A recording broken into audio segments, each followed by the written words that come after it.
Hi, this is James with Envirotech Heating and Cooling. We've performed a blower door test on the home that we're staying in right now after we completed a heating and cooling system change out, and we found something really kind of unique that probably most homes have, but you just don't know that you have a problem. Down in their basement, when we walked downstairs as our blower door test was going, it felt like their furnace was on, just in the basement only. We found a large hole in their floor, and this hole actually leads all the way up into their attic. So our fix is going to be, I'm going to shimmy into this hole.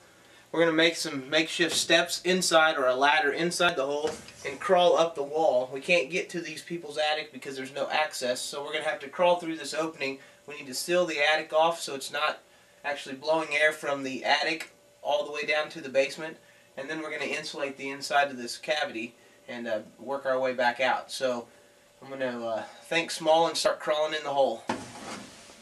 Alright, I'm now inside the first level of the hole, looking down into the basement. You can see this is just a big cavity. Try to get some more light on here for you. Big cavity.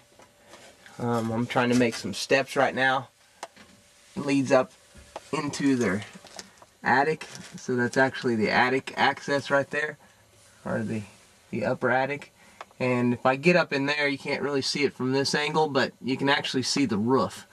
So there's actually no insulation between the attic and the house. One problem with that is a lot of the plumbing is running in this chase too. Up above there is a shower on the second level, so they got a possibility of freezing pipes, as well as just being cold in the bathrooms all the time. So I'm going to make some more steps and try to... Alright, I am now on the second story, looking up into the attic. As you can see, there's a little bit of insulation. They used to have, there's a hole up here that's probably 2 foot by 4 foot. They had insulation just draped across that hole, and over time it's settled. So what I'm looking at there, if you can see that exposed wood, is actually the roof. That's the sheeting that's on the roof. There's a rafter right there. So I'm looking straight into the attic. Here's some of that plumbing I was talking about. This is a second floor shower, so I have no idea how this has not frozen at some point in time. There's the assembly or the handle for the shower, and it could have frozen, I'm not sure. And then over here I found another little chase that I need to take care of while I'm up here. This is just leading into the attic. Looks like there's probably a valley or something right there at that point. So anyways, up here on the second floor I had to make myself some steps. I'm looking down right now into the first floor. If you see that light down there, that's my old boy Scott feeding me stuff up through a rope. So alright, we're going to get back to... Alright, I've made my way up into the attic. So right here I'm looking down from the attic into the opening that I had to come up through. So good thing I didn't eat breakfast this morning. I might not have made it.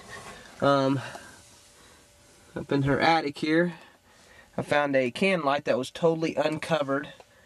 It had no insulation around it whatsoever.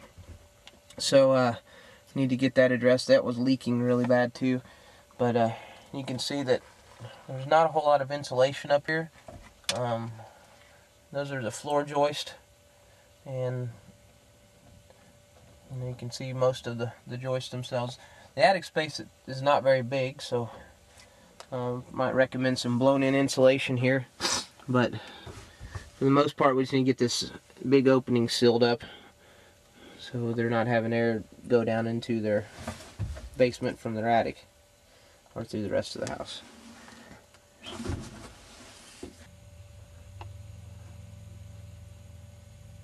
Alright, we now have the attic totally sealed. As you can see, this is looking up into the attic.